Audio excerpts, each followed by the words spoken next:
Hey guys, so this is going to be a French braid tutorial.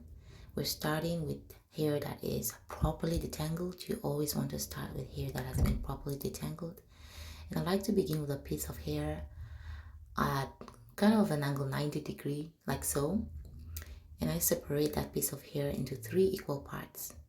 And then I hold them like this.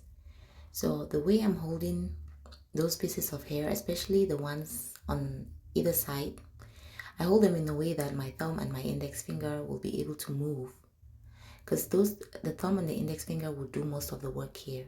So pay attention to how I'm going to take my index and thumb and move hair, around, okay? So to begin, you take the hair in your left hand or your right hand. I'm left-handed, so I tend to default to my left hand to begin. I'm going to take that hair in my left hand and exchange it with the one in the center. So I'm using my thumb and index finger to move that hair in the middle to the left side. And then I use my thumb and index finger again to move the one that is now in the middle to the right side. And then this is where it gets interesting. In order to do that movement again, that's taking that hair on the left side to move it to the center.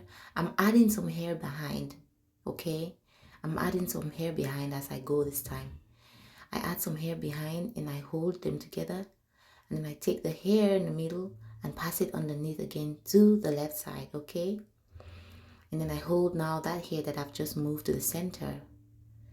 And then I grab some hair again on this right side. I grab some hair from the back and I join it to that one that I was holding.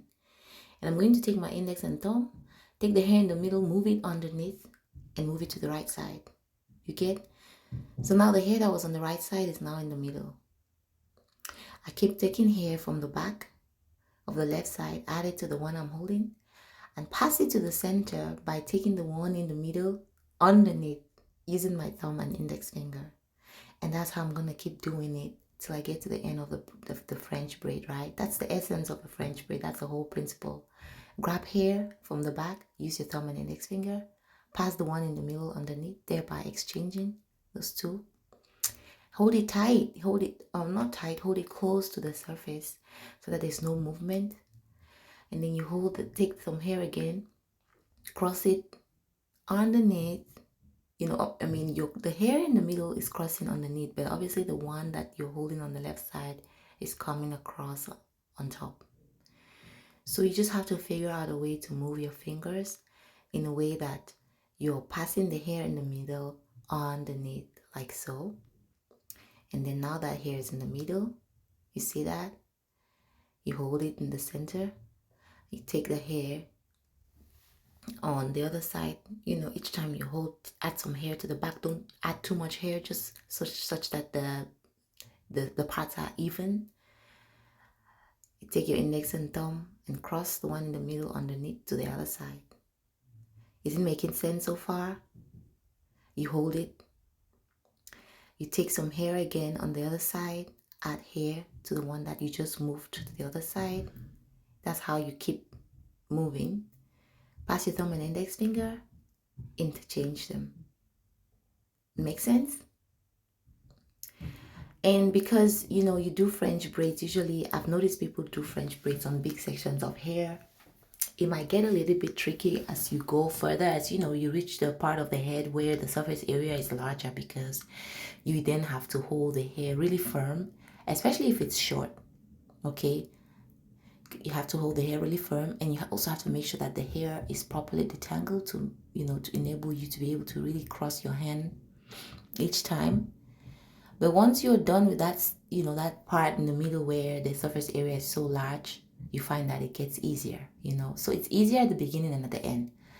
And towards the middle is where you have to be really careful. Make sure that the hair is really detangled as you're moving the hair from one side to the other. Okay? So you keep moving the hair. So add some hair to the one that you move to the other side. That's the left side. Pass your index finger and thumb underneath. Take the one that's now in the middle and move it to the left side. All right? You get it? Take some hair, add it to the one that's on that right side.